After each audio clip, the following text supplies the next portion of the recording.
साक्षी मोरे तरुण पिढी बिघडते या यूट्यूब चॅनलकडून मी आली आहे. तर तुम्ही आमची शॉर्ट फिल्म इस्तीम पाहिली, तुम्हाला ती कशी वाटली? इस्तीम हां मी बघितली आहे. चांगली वाटली. कन्सेप्ट चांगला होता. देशाबद्दल कोण चांगला विचार करते म्हणजे झेंड्याबद्दल मला आवडलं. कन्सेप्ट चांगला होता. शॉर्ट फिल्म बघून तरी चांगलं वाटलं. आपल्या ट्राय कलरच्या फ्लॅगला डिसरिस्पेक्ट तरी नाही केलं पाहिजे. मला वाटतं लहान मुलं आणि मोठी माणसंसुद्धा यातून खूप शिकतील. निदान त्यांनी खाली पडलेला फ्लॅग तरी उचलून व्यवस्थित ठेवावं. नमस्कार, मी तरुण पिढी बी घडती आहे या यूट्यूब चॅनलकडून आले. तर तुम्ही आमची शॉर्ट फिल्म बघितलीत इस्तीम, तुम्हाला कशी वाटली ती? सुंदर सादरीकरण, अर्थपूर्ण सादरीकरण. जनजागृतीच्या दृष्टिकोनातून अतिशय उत्तम आहे आणि संपूर्ण हा जो अवमान आहे आपल्या राष्ट्रध्वजाचा तो होऊ नये ह्याचे सुद्धा मी सहमत आहे आपल्या ह्या प्रोजेक्टबद्दल. अजून तुम्ही फ्लॅगला ते लोकांना दाखवल्यावर की रिस्पेक्ट द्यायलाच पाहिजे, हे तुम्ही मस्त केलेलं आहे. जी नमस्ते, मैं तरुण पीढ़ी बी घड़ती है ये यूट्यूब चैनल से आई हूँ. आपने हमारी इस्तीम शॉर्ट फिल्म देखी, आपको कैसी लगी वो? शॉप के आपकी सही सही बराबर है, आपने जो दिखाया सही बताया है. ये मतलब राष्ट्रीय ध्वज है अपना, उसका सम्मान करना चाहिए. कोई राष्ट्रीय ध्वज है वो, ऐसा गंदगी में फेंकना, ये करना वो करना बहुत गलत बात है. ये बात तो बहुत हम भी मानते हैं कि नहीं, राष्ट्रीय ध्वज है, ध्वज को सम्मान करना चाहिए. काही गोष्टी ज्या अशा आहेत ते अगदी मनाला पटलेले नाही आहेत. खूप म्हणजे असं आतून तिरस्कार असा निर्माण झालेला आहे. त्यामुळे त्या गोष्टी कुठेतरी बंद झाल्या पाहिजेत असं अगदी मला मनापासून वाटतं. तुला काय वाटतं, यंग जनरेशन आहेस तू? ही फिल्म अतिशय चांगली आहे. आताच्या पिढीला ही एक स्मृती देणारी एक चांगली फिल्म आहे. म्हणजे ज्यांनी आपल्या देशासाठी स्वातंत्र्यासाठी ज्यांनी आपल्या स्वतःचं बलिदान दिलेलं आहे, तो तिरंग्याचा अपमान नाही तर त्यांचा अपमान आहे. एक प्रकारचं त्यांचं बलिदान व्यर्थ जातं असं त्यामुळे त्या याच्या माध्यमातून दाखवलं जात आहे. तर तुम्ही आमची शॉर्ट फिल्म पाहिली इस्तीम, तुम्हाला कशी वाटली ती? एकदम छान आहे. तुमचे जे जे तुम्ही युवा पिढीला प्रोत्साहन वगैरे देत आहेत, एकदम मस्त. तुमची जी शॉर्ट फिल्म एकदम आवडली मला. ती अजून काय आमच्यातर्फे अजून काय मदत वगैरे लागली तर आम्ही आहोत तुमच्या पाठीशी उभे. आपल्याकडनं नकळतपणे बराचदा झेंडा फाटतो किंवा आपण जेव्हा 26 जानेवारी 15 ऑगस्ट असतं तेव्हा आपण दरवाजाला झेंडा लावतो, तो तिरपा लावला जातो आपल्याकडनं वाकडा, किंवा आपण टी शर्ट्स घालतो.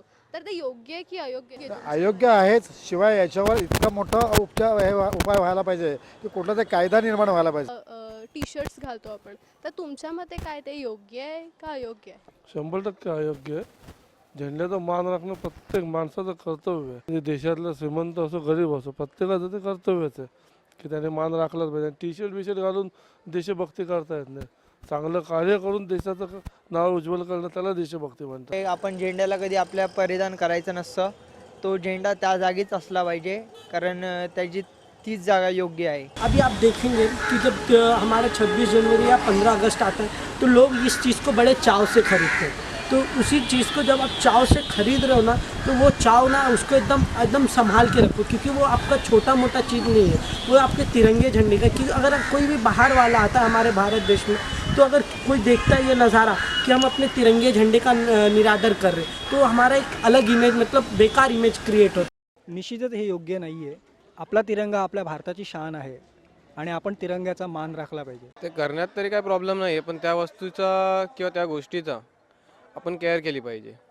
त्याचा डिसरिस्पेक्ट करून त्याला रस्त्यावर फेकून किंवा फाटलेलं भेटलं तरी ते उचलून त्याला सांभाळणं ते आपलं कर्तव्य आहे.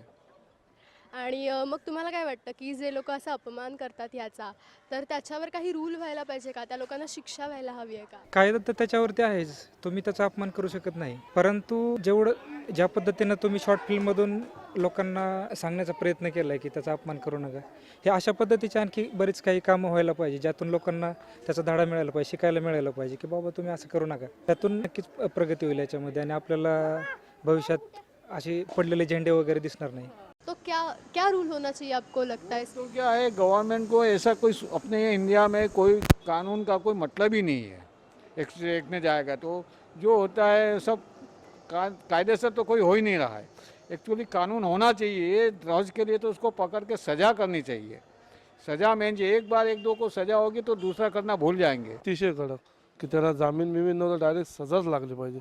भले ती वर्ष असो, 5 वर्ष असो, 10 वर्ष असो, कुठल्याही जातीचा असो तो, आणि कुठलाही नेताही असो. कारण का आपले बरेच नेतेही चुका करतात, त्याच्यामध्ये तेही आहे चुका करतात. तर डायरेक्ट सजाच व्हायला पाहिजे त्यांना म्हणजे अपीलच नाही काय, असं करायला पाहिजे कडक. तेव्हा देशाचा झेंडा किंवा देशाचा मान राखला जाईल. ह्याच्यासाठी IPC सेक्शन बनायला पाहिजे काहीतरी, मला तरी वाटतं. शिक्षा तरी नको, हे जर आपण कंपल्शनने करायला गेलो मग आपल्या ट्राय कलरचा फ्लॅगचा रिस्पेक्ट तरी नाही होणार आहे. कंपल्शन होणार, त्यामुळे माणसं सांभाळून ठेवतील.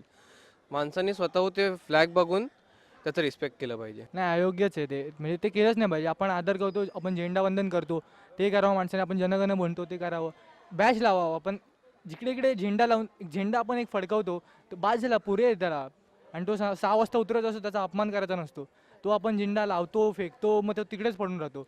म्हणजे तो आपल्याकडनं पडतो, आपण झेंडा उंचावतो आणि तो तसाच कागद बनवून खालती पडतो, मग त्याचा काहीच उपयोग नाही आहे. मग जर तुला असा एखादा मी असं तुला राईट दिला की असा एखादा माणूस आहे जो फ्लॅगला म्हणजे डिसरिस्पेक्ट करतोय, की त्याच्याकडनं अपमान होतोय, त्याला समजावू नये, तर तू काय करशील? लोकांमध्ये बोलून तर काही होत नाही.